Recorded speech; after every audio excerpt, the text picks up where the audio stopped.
啊，我哋大家咧好耐咧都未出去咧超過咯喎，去邊度好咧？三梅。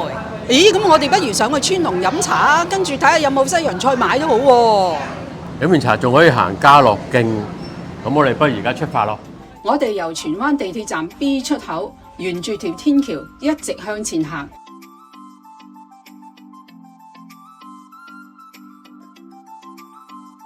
就有升降機同埋扶手電梯，可以直達到地面。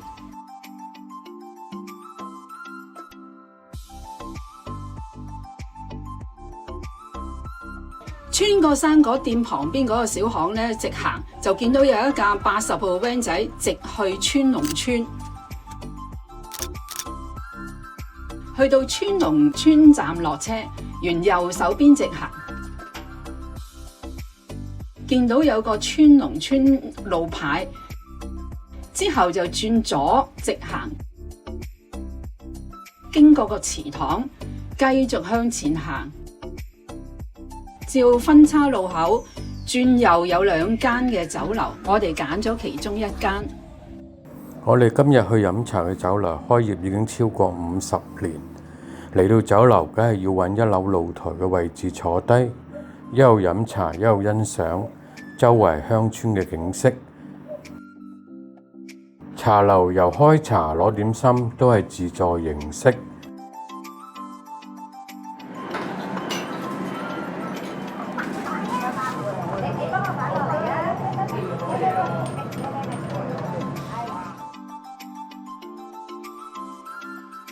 呢度出名嘅點心有雞球大包、馬拉糕，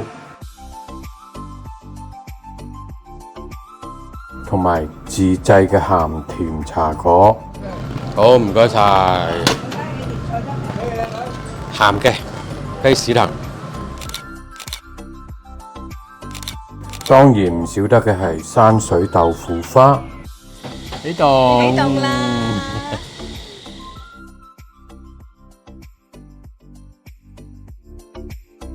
嘆完茶之後，可以經酒樓後面嘅樓梯行落去當地村民耕作嘅田地。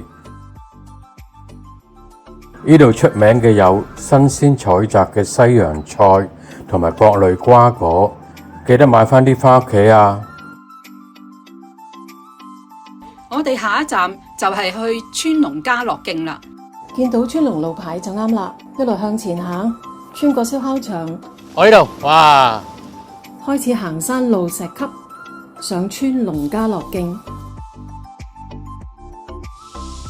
我哋而家到咗呢個川龍家樂徑嘅入口啦，咁我哋而家一路行上去。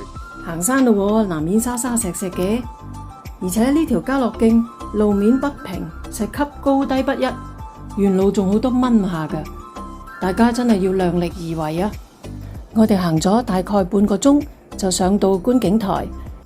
呢度景致開揚，遠望南丫島、青衣，仲可以見到青馬大橋添。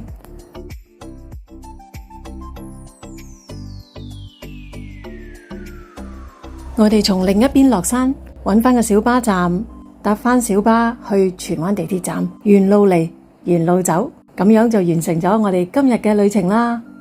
希望大家喜歡我哋今日嘅介紹啊！記得訂閱、讚好、留言、分享，下次見。